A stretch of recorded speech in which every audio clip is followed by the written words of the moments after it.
Hello there, everyone. We have to continue our discussion in the topic about thermodynamics. Okay, and based on this definition, we could simply identify and have a better understanding of the word thermodynamics. But just by looking at this representation here, we could have understand this concept just simply looking at this one. It says, I am heat and I am moving. That's it. That is the simple meaning of thermodynamics.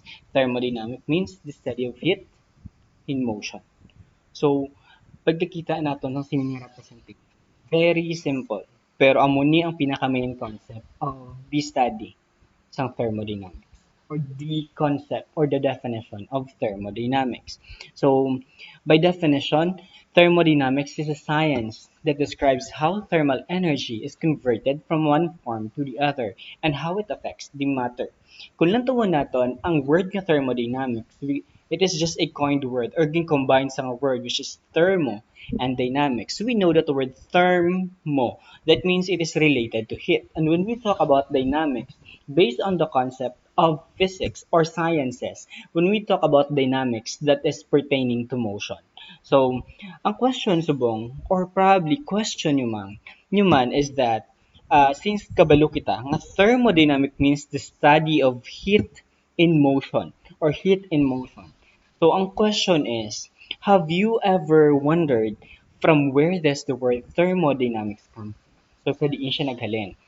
When we consider the word thermodynamics, it is derived from the Greek words thermes and dynamicos. Sa iba nga mga materials or sa iba nga mga books, that is thermes and dynamis. But we have thermes and dynamicos. Thermes means heat and dynamicos is related to the study of motion or study of motion, which is dynamic. So we have thus a simple way, in a very simple way, we could say that thermodynamics is nothing but the study of heat in motion or heat movement or heat flow. So again, gin-mention rin natin ang word nga heat movement, heat flow, heat motion. So let me give you some example to give you a feel of this concept. So, naka-experience na ni kada permi ang concept of thermodynamics. So, have you ever experienced may ara ka mo one isa ka metallic rod, whether it be or bisan haba ka na lang gani may ara ka fork or spoon, and then gininit nimo ang one end. Question is, kung initon mo ang piyak nga end, nga amo ba siya mo man nga gainit ang other end? So whether it be bisan ano man siya, um, ng spoon, fork, or even solid yung metallic rod. Gakabatsaga naton ang other end also gets heated within few minutes naton ng exposure. This is because of the heat flow from one point to another sa sinanga metallic rod or sa sinang object na gina-consider. I have here another example. So this one. What happens kung ibutang lang naton or when you keep the ice on a table? So, syempre, kabalo kita that this ice will start melting. So, why does this happen? So, ano ang gakatabo dara? Nga anat gakatunaw ang ice. Okay? So, just in few minutes, uh, later on, sa sininga discussion, let us understand nga gakatabo ni nga concept. We have here another example. Okay, this one. So, when you keep on applying the heat sa sininga nga pot subong or sa sininga lutuan, anong matabo sa tubig? So take note or based on experience or sa gakabalaan ninyo, the water gets heated and finally it starts to boil. So this is related to the concept of thermodynamics. Kung nakita ninyo, yun plus star na to ng understanding of thermodynamics by example. So, we have to see more example para mas maintindihan ta kung ano ang thermodynamics. So we have this one. Kabalo ko ang kadamo, di isang gusto magkape. Nanamian magkape. So that one exhibits the nature and concept of thermodynamics. So what happens when you keep the hot coffee in the room? So butang mo lang siya sa isa ka room. And kabalo ko nga based on our understanding, kabalo kita that it will cool down gradually and achieves room temperature later on. All these things occur due to thermodynamics. Okay, now because of this, let's frame the definition of thermodynamics. Okay, how will we define thermodynamics? So, thermodynamics is actually a science that describes how thermal energy is converted from one form to the other and how it affects certain matter. So, muni ang pinaka-definition, medyo on a technical side pa siya. Pero amat-amaton tanibadbad, amat-amaton naton understand little by little ang concept of thermodynamics. So we have, so take note that para maintindihan naton ang concept of thermodynamics, damo pa kita sa kinahanglan maintindihan. So there are some laws that are responsible for all the processes nga nagkakatabo sa mga example nga gitong mention naton sa babaw. May mga thermodynamic laws kita nga kinahanglan maintindihan, and this includes apat ka basic nga laws of thermodynamics. We have the zeroth law of thermodynamics, we have first law, second law, third law of thermodynamics. Okay, so don't worry. I will give you some overview of these laws later in this discussion video or as a next naton nga discussion video.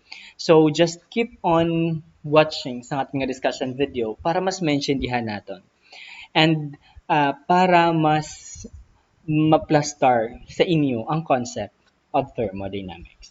So if we consider ang concept of thermodynamics, nakita dara naton ang word nga thermo or heat.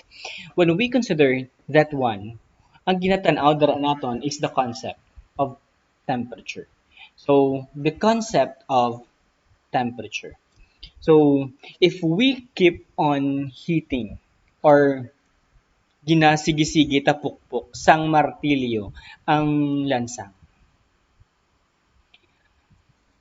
later on, kung manotice ninyo, pag ginhikap na ninyo ang lansang, it becomes little bit warm. Medyo init na siya. Ano ay hanaw na tabo? And that concept, or sa sina nga specific na situation. Another one. What happens, anong possibly gakatabo when you rub your hands together? Anong gakabatsagan ninyo? Okay, yes, you're right. Your hands will become warm. Pero ang pamangkot subong, why such things happen? Ano ang gag-govern sa inyo or ano ang concept behind sa inyo? This happens because when we hit the nail kagina sa aton nga martilyo or sa aton nga hammer or even sa simple nga illustration of rubbing our hands, the molecule starts to move faster.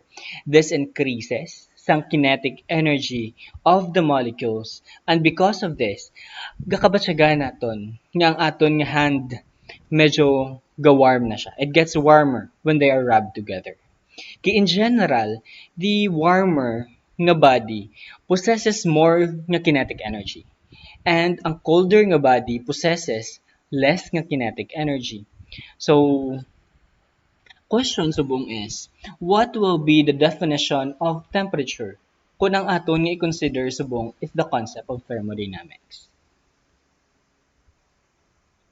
Okay, so we have seen in the above or previously nga mga gin-discuss naton nga mga examples that if kinetic energy is more, then the body is warm or hot. So, Kag kung ang imo nga kinetic energy is less or um, medyo less siya compared sa another body, then the body will be cold. So, muna ang general nga concept of temperature. Thus, so temperature is a measure of the average kinetic energy of the molecules in any object. Temperature can also be defined as the degree of hotness or coldness of an object. And when we talk about temperature, ginadamo kita sang pwede gamiton in order for us to measure sang temperature. There are many devices used for measuring temperature. Okay, this includes the following.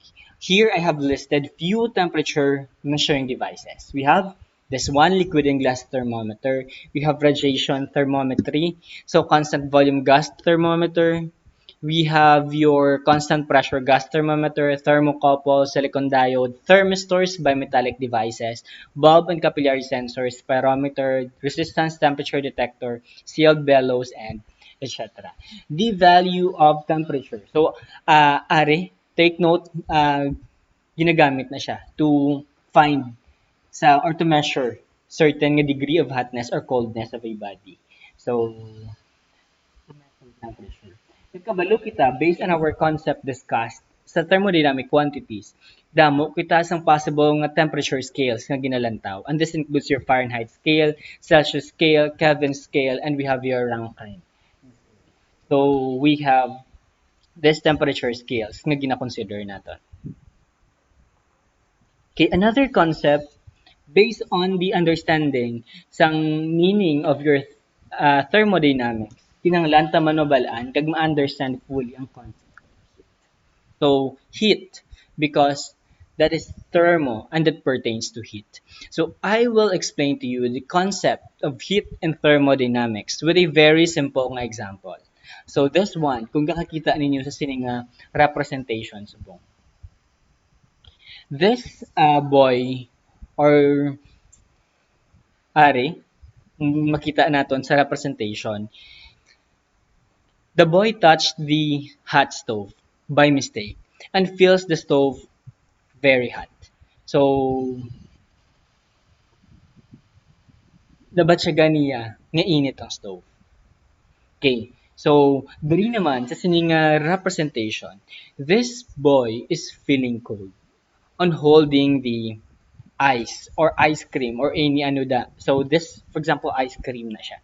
So, let me explain to you the phenomenon which occurs over here, and you will surely understand the concept of heat. So, let me just present based on this example na ginplastar natin. So, we have this one, dua. So, when you touch a stove, so, parehas ang diri sang natabo diri sa babaw, the thermal energy which occurs over here,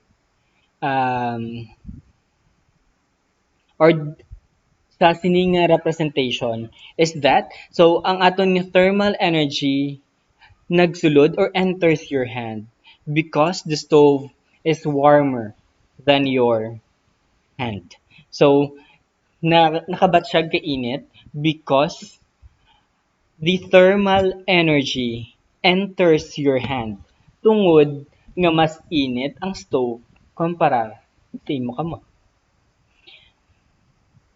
But on the other hand, sa second naton nga example diri, when you touch a piece of an ice or ice cream or any cold nga material, so then the case is reversed.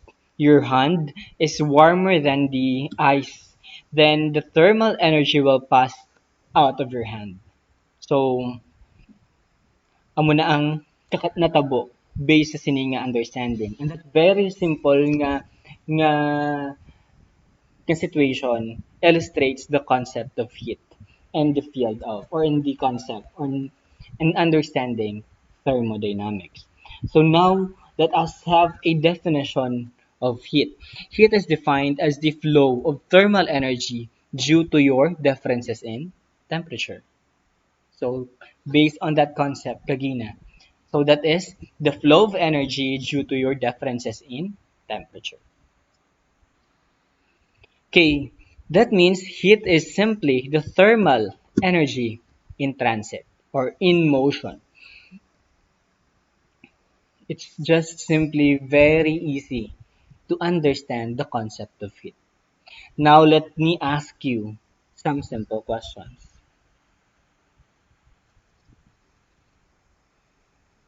Okay, so probably ka-experience yun eh. So, are, wala ta pa niyo na experience, but I know kaya niyo imagine nun anong kakatabo sini.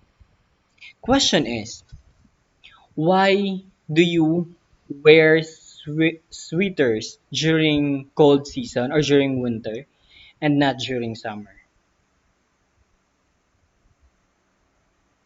Kaya nga, gusto ka jacket kung tigululan, hindi kung tigilinit or hindi kung summer. Let us discuss this with some of the thermodynamic na approach kay para ma-apply ta ang concept of thermodynamics. Okay, so based sa unang picture we have here. Okay, so you feel hot in a summer season because the heat enters sa aton nga body from the surroundings. Kag kun colder ang season or winter ang season for example sa iban nga mga countries, what do you think? Something like cold enters your body? Ano natabo? So nagsulod ayhan ang cold sa imong mga lawas amo na ang natignawan ka? The correct answer is no. It's not so. Actually, ang natabo dira is that your body loses heat. So, pakadto sa surrounding. So, because in winter, your body is warmer compared sa surroundings. Remember, heat always flows. Halin sa may higher nga temperature, pakadto sa lower nga temperature. This is the reason why you feel cold in the rainy nga season or winter nga season sa other nga mga countries. So, okay, so, and in order to avoid or in order to minimize the heat loss nga kakatabo during this season, heat loss from our body.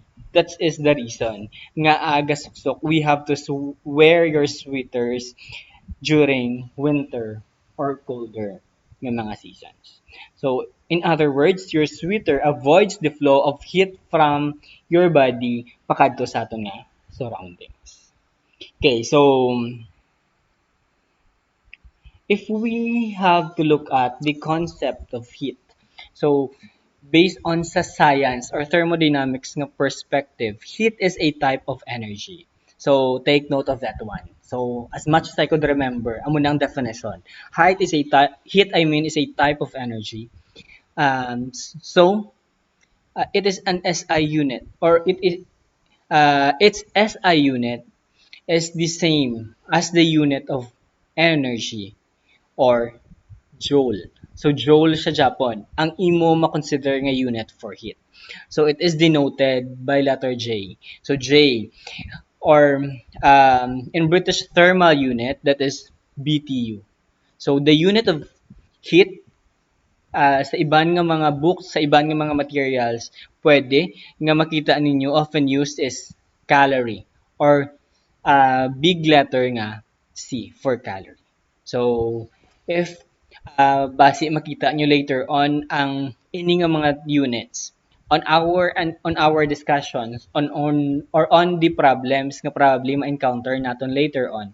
So, as much as I could remember, calorie and joules could be converted balikanay, pwede na sila nga duwa. We have 1 calorie, 4.18 joules na siya. So finally, ang ari diri subong sa aton nga table is this one. So we have, this is the summary sa aton nga difference between temperature and heat.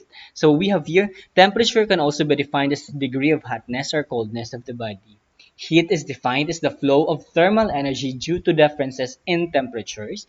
Temperature is measured in Fahrenheit, Celsius, Kelvin, and Rankine. Or pero laka talagang ginagamit ng Rankine, so wala ko na di siya gin-include. Heat is measured in joules or calorie. Okay, so amo ni ang pinaka-dako gid nga understanding or dako nga concept nga kinahanglan naton maintindihan. The heat and temperature nga concept. Okay, diretso na lang ta, diretsohon ta na lang na ang discussion and the concept of thermodynamic systems and surroundings. So, let me explain to you the thermodynamic system, surrounding and boundary with a very simple lang nga representation. So, we have here sini nga representation. We have based on this drawing or based on this representation. What is a thermodynamic system? What do you mean by surrounding or environment? What do you mean by boundary? And what is universe? Okay, so ano ni siya? Ano ni ang sabat naton? Based on sa sining representation or sa sining figure. Okay, so, well, as shown in this picture, the inside part of the flask is known as our system. Okay, ang sasulod sang flask, that is our system. The region outside sa aton nga flask, that is your surrounding. And the imaginary line separating the flask and the surrounding, that is known as our boundary. Okay, take note, imaginary line. So we have also, and finally, ang combination of your flask as well as our surrounding.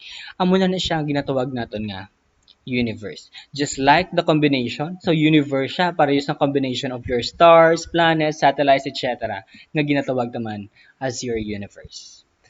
Now, let me give you a proper definition of these terms. So we have here your thermodynamic system. Thermodynamic system, the system is defined as a part of the universe that is chosen for a thermodynamic study. That is your thermodynamic system. Surrounding the region outside the system is known as your surrounding. Boundary, the actual or imaginary line which separates the system and the surrounding is known as your boundary. So based on this one, this is very accurate nga definition or very scientific explanation. This one, pero maintindihan ta siya based on this concept na present natin sa babaw. Universe, that is the combination of the system and the surroundings together, is usually referred to as our universe. Okay, we have actually ang kung nakita naton ang aton nga definition, we have that very simple lang man nga analogy pero makita ta kung anong gakatabo. Now let me discuss with you something about the types of thermodynamic system. We have here, may ara kita tatlo ka main types of system. So, what are the types of thermodynamic system? We have open system, we have closed system, and we have isolated system. So, maghambal kita open system, it is represented by this one. We have open system. Okay, so don't worry if you haven't understood based on this drawing. Okay, so pero lantawon ta danay, lantawa danay, ano ang makita nimo sa sininga picture? Okay, kung do hindi gid maintindihan, sige, I'll explain to you in a simple way. As seen in this image, the flask is open. So tanawa, the flask is open. So the mass of the water can be transferred through the flask. Again, tungod nga abri siya, but silingon pwede kadari kadugang pagitubig. Pwede ka-add water diri. So, and kung makita naton, same way, the heat is also transferred. So, halin sa walls sang flask pasulod. Thus, the system in which may ara sang gakatabo nga transfer of mass at the same time naga-take place man ang transfer of heat.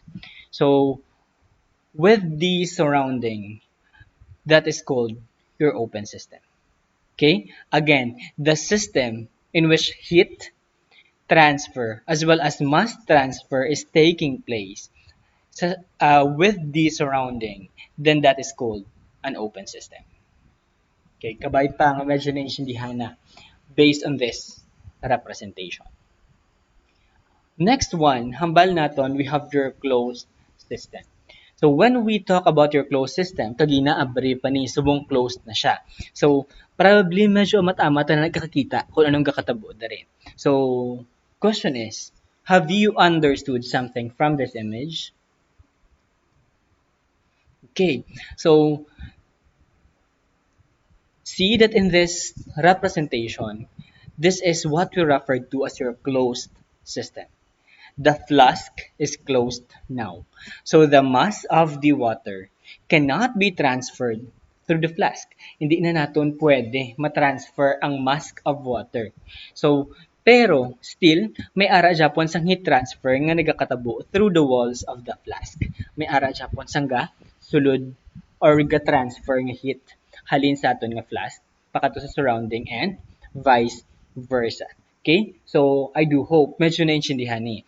Thus, the system on which only heat energy is exchanged with the surrounding is referred to as your closed system.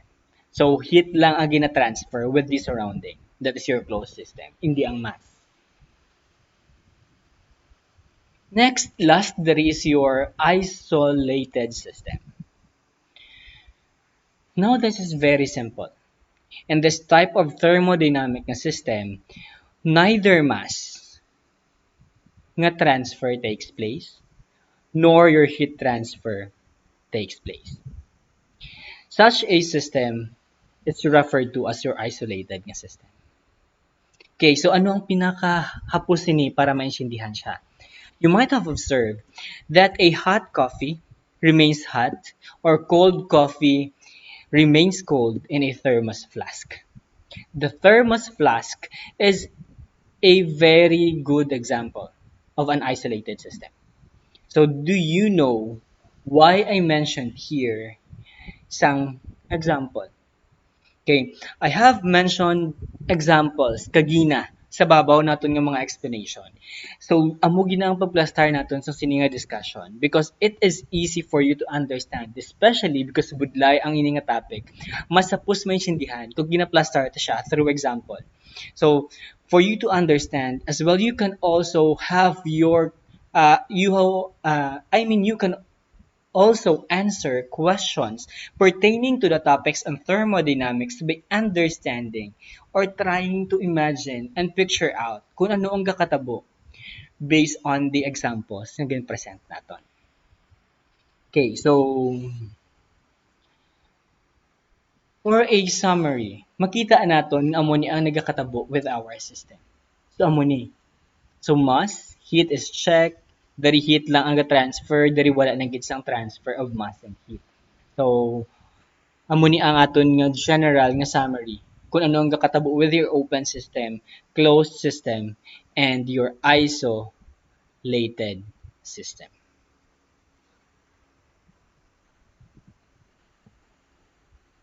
Okay, so hambal naton kagina, we consider the concept of heat transfer. So as we go along sa concept of thermodynamics nga discussion, damo-damo tana sang kinahanglan i-consider nga discussion topics. But let us generalize ano ang heat transfer or how heat transfer occurs. Okay, so in our day-to-day activities, we see heat flow taking place surrounding us. So let us understand this with some of the examples. So we have this one. Ari na ni kagina, nakita ta na ni, kapilata na ni nakita. And kita, kaka-experience naman ni. When hot coffee is poured into a cup, the cup also gets hot after a few minutes. Nga kung butangan mo na siya ininit, nga aga init man pati ang cup nga butangan nato. Another one. I have here this picture. Nga nga ang kabilugan nga water dere gets heated just by hitting the bottom part of the container. Nga gainit ang kabilugan or nga ka-experience ang heat ang or heating ang kabilugan nga water despite nga ang ato nga ginainit is the bottom part of the container. So amat-amaton ta na karon discuss ang kabilugan nga concept sini. Another dere kung nakita ninyo sa akong nga representation subong is that we have this one. So, when you used to stay outside of your house, for example, paris na nagpainit ka or nagadto ka mo sa beach, naglagaw ka mo pod sa mga friends mo in a summer noon, nga nainitan ka. Ano ang natabo? So, all these examples I presented shows the transfer of heat from one point to another. So, sa una-una nato nga example kagina, you can see that the cup also gets heated when hot coffee is poured into it. This happens because the heat is transferred from the inner side of the cup to the outer side of the cup. In general, we can say that this occurs due to the direct contact sang aton nga cup with the hot nga as with the hot nga component, which is the coffee. So in thermodynamics, this phenomenon is termed as conduction. So remember the word conduction. So when we talk about conduction, energy is transferred by direct contact. Okay, so that seems to be an amazing example para mas hapos natin maintindihan ang concept of thermodynamics. So we have a lot of this example asa sa next naton nga mga discussion kay para mas hapos ninyo i-picture out ang kabilugan nga discussion of this very difficult subject which is thermodynamics. Okay, so now in the second nga example, kung matandaan naton, second example naton is this one. May ginainit ka nga tubig. Nga gainit ang kabilugan nga tubig, bisan ang aton lang nga ginabutang near sa or ang aton lang nga ginainit is ang lower part lang sa aton nga pan or sa aton nga kaldero or sa aton nga takure. Nga gainit ang kabilugan nga tubig. Okay, so sa sini nga second or sa sini nga example or sa sini nga situation, we see that the entire water gets heated up just by heating the lower part or the bottom part of a certain container na ginagamit natin. How does this happen? So this occurs because the heat energy is transferred halin sa aton nga lower part or sa bottom layer of the water pakadto sa top layer of the water.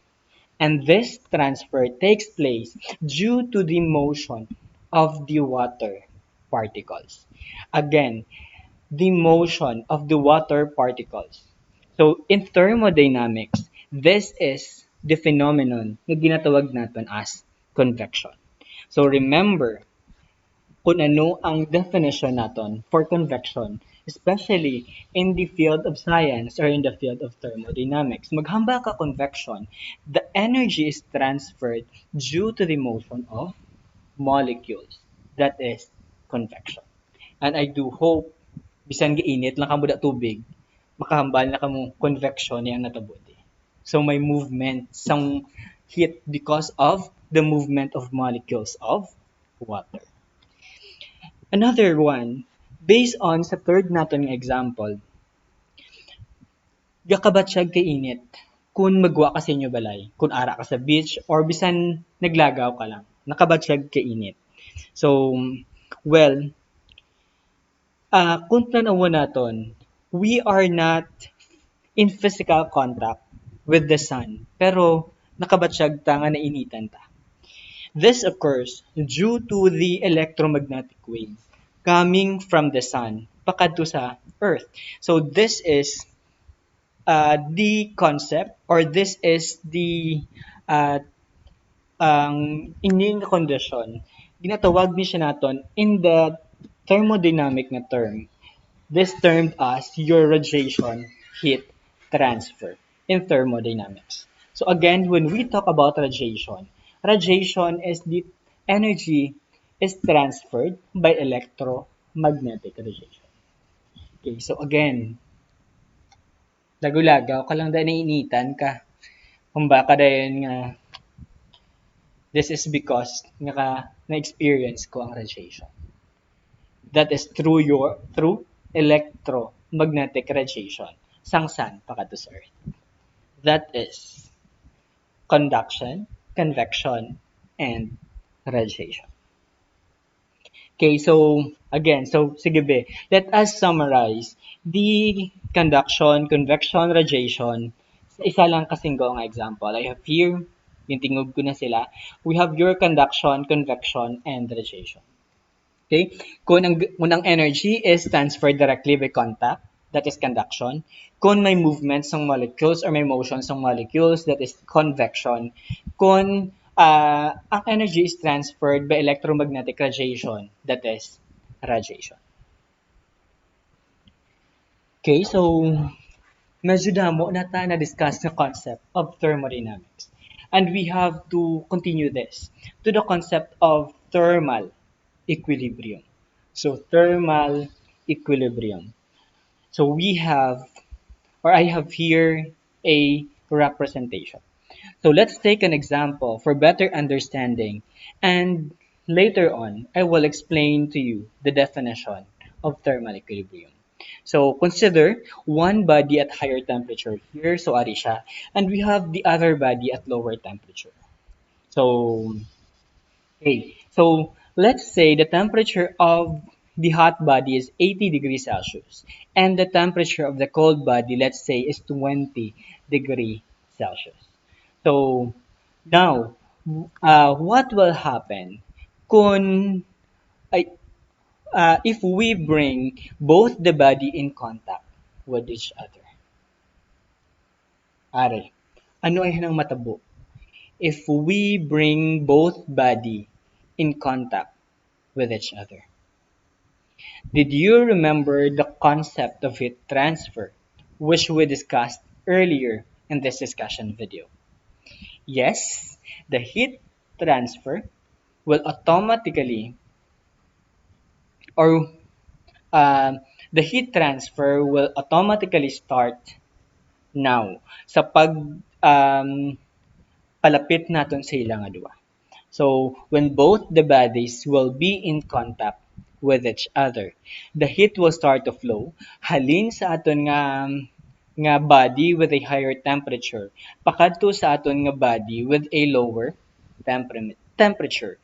Remember, gin-emphasize ko kagina that heat always flows. So, heat always flows from higher temperature pakadto sa aton body with lower temperature. So in other words, we can say that a hot body becomes cold and cold body becomes hot. Or else we can say that hot body loses heat while cold body gains heat. So I do hope medyo klaro ni nga representation. After some time, the temperature of both the bodies will be equal. So let's say, for example, we have 80, we have 20. So for example, ma-equal sila at 50 degrees Celsius.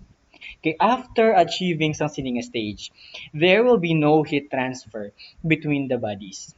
This stage is called your thermal equilibrium. So, based on sa simple lang naton nga representation sa mga box diri, I do hope medyo maklaro ni ang representation of thermal equilibrium sa inyo. Okay, so since na-plaster na siya through example, ano ang thermal equilibrium? Okay, so thermal equilibrium, this is the condition under which two objects in physical contact with each other exchange no heat energy is termed as thermal equilibrium. During this condition, the temperature of both the bodies remains the same.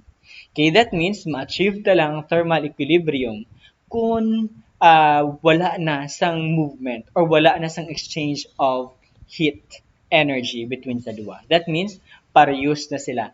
Parehas ng ilang temperature sa duwa ka body. That is your thermal equilibrium. Okay, just like the concept of your thermal equilibrium. Let me tell you something about mechanical equilibrium kag chemical nga equilibrium. So, maghamba ka mechanical equilibrium, a system is said to be in mechanical equilibrium if ang tanan-tanan nga mga forces or net forces acting on a certain system will be equal to zero. Dara mo lang ma-achieve ang ginatawag natin nga mechanical equilibrium. How about chemical equilibrium? Paano na siya gakatabo or saan una siya gakatabo? A system is said to be in chemical equilibrium if its chemical composition does not change with time kag wala ka chemical reaction nga kakatabo in your system. That is the time nga in chemical equilibrium na ang mga system.